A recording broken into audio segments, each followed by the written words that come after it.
और बेंगलुरु से खबर है, प्रवासी राजस्थानी संगम की धूम नजर आ रही है। यहाँ कल बेंगलुरु चैप्टर के कार्यालय का उद्घाटन होगा। कमिश्नर राजस्थान फाउंडेशन मनीषा अरोड़ा इसका उद्घाटन करेंगी। कोरमंगला स्थित ऑफिस में तैयारियां जोरों पर हैं। अध्यक्ष सचिन पांड्या, विजय सर्राफ, मनोज पारिक, हार्दिक सुराणा, रौनक कुमट समेत कई प्रवासी इस दौरान मौजूद। आयोजन को सफल बनाने के लिए दिन रात ये लोग जुटे हुए हैं। ये बड़ी खबर टीवी स्क्रीन पर बेंगलुरु से। प्रवासी राजस्थानी संगम की धूम, कल बेंगलुरु चैप्टर के कार्यालय का उद्घाटन होगा और तैयारियां जोरों पर चल रही हैं।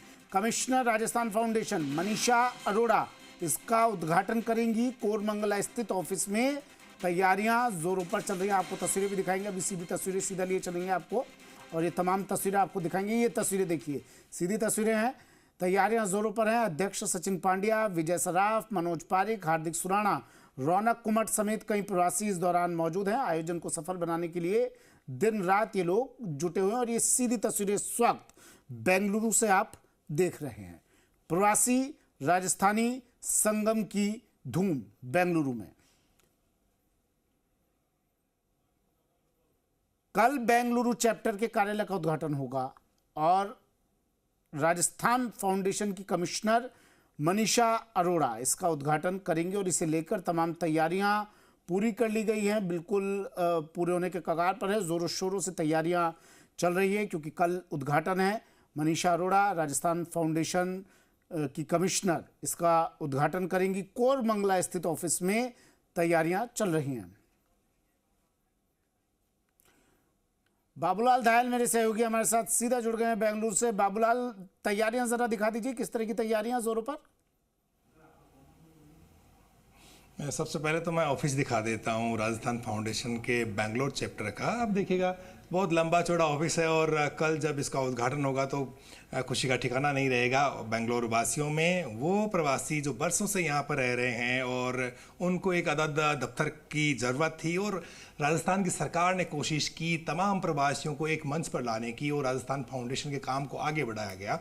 और इसी कड़ी में मुख्यमंत्री भजनलाल शर्मा रविवार को प्रवासी राजस्थानी संगम का हिस्सा बनने के लिए बेंगलुरु आ रहे हैं और उससे पहले कल इस कार्यालय का उद्घाटन होने जा रहा है। इस वक्त भी देखिए रात के 9 सवा 9 बज रहे हैं, लेकिन जो प्रवासी राजस्थानी फाउंडेशन का जो बेंगलुरु चैप्टर है वहाँ पर तैयारियाँ चल रही हैं। सचिन पांड्या आप देख रहे हैं तस्वीरों में सबसे आगे और इनके नेतृत्व में बेंगलुरु चैप्टर ने एक तरह से इतिहास रच दिया है। और ये जो कार्यालय है एक तरह से पहला रजिस्टर्ड कार्यालय है राजस्थान फाउंडेशन का जयपुर से बाहर, जिसका कर्नाटक सोसाइटी एक्ट के तहत रजिस्ट्रेशन हुआ है। सचिन पांड्या बहुत बहुत बधाई आपको। और कल आपके इस कार्यालय का उद्घाटन होने जा रहा है, बहुत खुश होंगे आप। जो सोचा था वो अब हकीकत में बदलने जा रहा है। आपको सही बताऊं, इतनी खुशी तो शायद मेरे बच्चे के भी नहीं हुई और इतनी मेहनत भी नहीं की होगी। हम और हमारी 100 लोगों की टीम पिछले 1 महीने से लगातार शाम को 5 बजे से लेकर रात को 10 बजे तक तैयारी कर रहे हैं। और आपको जानकर आश्चर्य होगा कि हमने कोई इवेंट कमेटी नहीं रखी। हर एक काम हमारा कार्यकर्ता कर रहा है। तो इससे बड़ी और खुशी हो ही नहीं सकती कि पहली बार एक ऐसा कार्यक्रम हो रहा है। आज तक तो सरकारों ने करोड़ों रुपए खर्च करके रोड शो किया होगा, पता नहीं इन्वेस्टमेंट आता है कि नहीं आता है। ये प्रवासियों के द्वारा पहला प्रयास होगा कि सरकार को अपने कर्म भूमि के अंदर उनको आमंत्रित किया और जन्म भूमि वालों को बोल रहे हैं आप आइए, हम हमारे जन्म भूमि के लिए कार्य करने के लिए तैयार है। ये मेरे साथ रौनक जी हैं जो हमारे इंटरनेशनल चैप्टर के जो अध्यक्ष आ रहे हैं। हमने उनको हमारे बेंगलोर वासियों के साथ मिलने का मौका दिया है और आपको बताते हुए मेरे को बड़ा हर्ष हो रहा है कि अभी तक हमारे पास 3000 करोड़ से ऊपर के इन्वेस्टमेंट के प्रस्ताव आ चुके हैं और जो राजस्थान में एक इतिहास रचने वाला है। ज़्यादा जानकारी कंपनी की रौनक जी से आप ले सकते हो। तो रौनक जी, किन किन चैप्टर्स के जो ओवरसीज आपके जो अध्यक्ष हैं वो आ रहे हैं, जानकारी क्या है और किस तरह का कार्यक्रम होने वाला है? धन्यवाद। ये बहुत ही महत्वपूर्ण क्षण है और बहुत ही अच्छा मौका है कि हम सारे राजस्थान प्रवासी एक साथ मिलके बैंगलोर चैप्टर द्वारा हम लोग ये जो ऑर्गेनाइज कर रहे हैं उसमें हम सब बाहर इंटरनेशनल चैप्टर्स के जो भी प्रवासी प्रेसिडेंट्स हैं वो भी आ रहे हैं, जैसे यूके हो गया, यूनाइटेड किंगडम हो गया, बहरीन हो गया, दुबई हो गया, दैन सऊदी हो गया, यहाँ सभी मलेशिया से, यहाँ सभी से राजस्थान फाउंडेशन के चैप्टर्स के लोग आ रहे हैं। दूसरा, हमको इन्वेस्टर्स से जो 5 बड़े कंपनीज़ हैं जिनका कमिटमेंट आया है उनके मैं आपको नाम बताना चाहूँगा। जैसे ओवेदेशी एग्रीटेक है जो कि 1250 करोड़ का उन्होंने कमिटमेंट राजस्थान गवर्नमेंट के साथ करना चाहेंगी। वो डीआरए ग्रुप है जो 1000 करोड़ का इन्वेस्टमेंट करना चाहेंगी, 10 इंडस्ट्रियल पार्क का उनका प्लानिंग चल रहा है। स्विफ्ट गेयर है जो कि 500 करोड़ विद राजस्थान गवर्नमेंट की हेल्प से इन्वेस्ट करना चाहेंगी। और फ्लेक्स है जो 50 से 100 करोड़ 50 फर्स्ट फेज में, दूसरा 100 करोड़ दूसरे फेज में डालना चाहेंगे। श्याम ग्रुप है जो कि 150 करोड़ का इन्वेस्टमेंट करना चाहते हैं। और सवायु जो कि एआई से रिलेटेड जो कि बहुत बड़ा बज़ है वो 50 करोड़ तक का इन्वेस्टमेंट करने का सोचें। तो मोटा मोटी सब मिला के 3000 करोड़ का इन्वेस्टमेंट का हमारे को इन कंपनियों से कमिटमेंट आया है, वो राजस्थान गवर्नमेंट से हेल्प चाहती है। बहुत बहुत शुक्रिया। हमारे साथ युवा विंग के जो अध्यक्ष हैं हार्दिक राहुल सुराणा, किस तरह से युवा भी इस कार्यक्रम का जिम्मा उठा रहे हैं अपने कंधों पर, किस तरह से यूथ को आपने जोड़ा है इस कार्यक्रम से? धन्यवाद। युवा को जोड़ने के लिए हम लोगों ने एक स्पेशल कॉन्सर्ट की तैयारी की है जिसमें हम लोग 3 टाइम ग्रामी अवार्डी रिकी केज को बुला रहे हैं। It is going to be one of a kind concert जिसमें ऑडियो और विजुअल्स दोनों साथ में जुड़ के एक अलग एक्सपीरियंस यूथ को मिलने वाला है वहाँ पे। तो मैं यही हमारी है, और हम लोग जितने भी राजस्थान से जुड़े हुए जितने भी समाज है हम लोग उनको उनके यूथ विंग्स को पर्सनली कॉल करके इनवाइट कर रहे हैं कि आइए हमारे साथ जुड़िए, ताकि उन लोगों के लिए भी एक अच्छा फाउंडेशन बना रहे और राजस्थान प्रवासी से जुड़ने का एक बड़ा अच्छा मौका है ये। इसके साथ आगे फ्यूचर में भी हमारी काफ़ी बड़ी प्लानिंग है यूथ के लिए। युवाओं में बहुत उत्साह है, जो भी प्रवासी राजस्थानी परिवारों से जुड़े हुए जो यूथ हैं वो बहुत बढ़ चढ़ करके काम करें। ड्रेस कोड बनाया है सुमित, देखिएगा अलग से ये जैकेट जो है पहनना अनिवार्य होगा। जितने भी कार्यक्रम में जो आगंतुक मेहमान होंगे वो तमाम जो लोग होंगे वो ये यानी कि जैकेट पहनेंगे। इसके अलावा बहुत सारी चीज़ें हैं, कार्ड भी विशेष तौर से लॉन्च कर दिया गया है। देखिए ये कार्ड पहन करके ही आप कार्यक्रम में पहुंच पाएंगे, और इसके अलावा बैज भी लगाए जाएंगे।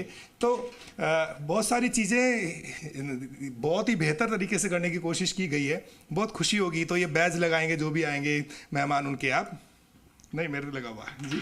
मैं Manoj Pareek, executive member Rajasthan foundation. बहुत ही एक ऐतिहासिक प्रोग्राम, मतलब जन्मभूमि के लिए हमारे अध्यक्ष श्री सचिन पांड्या जी के नेतृत्व में होने जा रहा है। और जन्मभूमि के लिए जब आप कुछ करते हैं तो एक बहुत ही बड़ा, मतलब आपको एक गर्व महसूस होता है और एक मन में खुशी की लहर है सभी कार्यकर्ताओं में। आप बिलीव नहीं करेंगे, पिछले 2 महीने से सभी कार्यकर्ता और सबकी एक अलग अलग टीम बनाई गई है। जिस प्रकार से आज मेरे को एक होटल के लिए काम दिया गया कि जो भी मेहमान आ रहे हैं उनकी जैसे अतिथि देवो भव है, हम लोगों ने कम से कम 20 से 25-30 रूम सभी गेस्ट के लिए बुक कर दिए हैं। हमारी पूरी टीम तैयार है उनको एयरपोर्ट पे रिसीव करने के लिए, उनका वेलकम करने के लिए, गाड़ियों की सारी व्यवस्था है। तो इस हिसाब से पूरा प्रोग्राम जो है, कल हमारे ऑफिस का उद्घाटन, जैसे मनीषा जी आ रही हैं, 8 तारीख को उद्घाटन होगा और 9 तारीख को आदरणीय भजनलाल जी आ रहे हैं, बिजनेस मीट हो रही है। तो ये एक बहुत गर्व का विषय है साहब, कि चाहते हैं कि आगे भी ऐसे कार्यक्रम होते रहे और वेरी हैप्पी। हर चेहरे पर मुस्कान है। तो आपको क्या जिम्मेदारी दी गई है? नमस्कार, मेरा नाम विजय सराफ है। मैं मूल रूप से चूरू का हूँ, राजस्थान से, और मैं इस जो कल्चरल प्रोग्राम हो रहा है ऋषिकेश का, उसका कन्वेनर हूँ। तो ये जो प्रोग्राम हो रहा है 9 तारीख को, उसको 3 भागों में बांटा गया है। फर्स्ट इज बिजनेस मीट, इसमें हमारे मुख्यमंत्री भजनलाल जी शर्मा जी आ रहे हैं। सेकंड, सतीश जी पुनिया का स्वागत है। और थर्ड, ये कल्चरल प्रोग्राम है ऋषिकेश का। जैसे कि आप जानते हैं ऋषिकेश भी हमारे चूरू से ही हैं, और चूरू से होकर उन्होंने पूरी दुनिया में अपना नाम कमाया है। 3 टाइम ग्रामी अवार्ड विनर, पद्मश्री अवार्डी, उन्होंने धूम मचा रखी है। वो आके हमारे प्रवासी राजस्थानियों के लिए धूम मचाएंगे और सबका उत्साह बढ़ाएंगे। धन्यवाद। तो आपने देखा, सचिन पांडे जी कुछ और बताने वाले हैं आप? अभी मेरे को मनीषा मैडम जी का व्हाट्सएप आया है, आपको बताते हुए खुशी हो रही है कि हमारे राजस्थान सरकार के यशस्वी मुख्यमंत्री श्री भजनलाल जी ने हमारे यहाँ कर्नाटक के सीएम श्री DK शिव कुमार जी को एक लेटर लिखा है, और राजस्थान भवन के लिए 3000 स्क्वायर मीटर जगह की उन्होंने प्रस्तावना रखी है। यदि कर्नाटका सरकार सहयोग करती है तो आने वाले दिनों में आप राजस्थान भवन को कर्नाटक में देखेंगे। ये लेटर है। तो बहुत बड़ी खबर है इस वक्त की मुख्यमंत्री भजनलाल शर्मा ने कर्नाटका के जो सीएम है DK शिवकुमार, उनसे आग्रह किया है कि राजस्थान भवन के लिए वो ज़मीन दें, और अगर ज़मीन दे दी जाएगी तो फिर भवन बनाने के लिए आप लोग तैयार हैं। और एक और मैं आपको अच्छी खबर बताना चाहता हूं कि पहली बार राजस्थान से बाहर कर्नाटका के अंदर ई मित्र की स्थापना हो चुकी है, और कल हमारी आयुक्त मनीषा जी अरोड़ा जी के द्वारा उसका श्री गणेश किया जाएगा। उससे राजस्थान के जो निरंतर जिनके माता पिता वहाँ रहते हैं और आने जाने छोटे छोटे काम के लिए उनको राजस्थान प्रवास करना है, वो सब बंद हो जाएंगे और घर बैठे हुए अपने माता पिता की यहाँ बैठ के भी सेवा कर सकते हैं। और उस ई मित्र में जितनी भी सुविधा मिल रही है वो सबकी सब बैंगलोर राजस्थान फाउंडेशन के ऑफिस में मिलेगी। तो इसका मतलब ये है कि जो प्रवासी कर्नाटक में रहते हैं लेकिन उनके परिवार वाले राजस्थान में रहते हैं, जो छोटी छोटी सरकारी सेवाओं के लिए ज़रूरत पड़ती है डॉक्यूमेंट्स की, उनको पूरा कराने की, तो जो फॉर्मेलिटीज़ होती है उनके लिए आपको जयपुर या अपने गाँव जाना पड़ता है, तो वो सारे काम अब बेंगलोर में ही करा सकेंगे क्योंकि यहाँ पर ई मित्र का सेंटर खुलने जा रहा है। तो बहुत खुशियों का मौका है, यहाँ पर हर चेहरे पर मुस्कान है और सब लोग रविवार का बेसब्री से इंतजार कर रहे हैं। लेकिन उससे पहले कल राजस्थान फाउंडेशन के कार्यालय का भी उद्घाटन होने जा रहा है, तो हर तरफ जो है यहाँ पर खुशियाँ दिख रही है और इस आयोजन की धूम हर तरफ यहाँ पर बेंगलोर में महसूस की जा सकती है। सुमित, चलिए बिल्कुल बाबूलाल, और तमाम तस्वीरें लगातार जी राजस्थान दिखाता रहेगा इस कार्यक्रम से जुड़ी। फिलहाल आपका शुक्रिया तमाम तस्वीरें दर्शकों तक पहुंचाने के लिए, तमाम जानकारी देने के लिए। शुक्रिया बाबूलाल।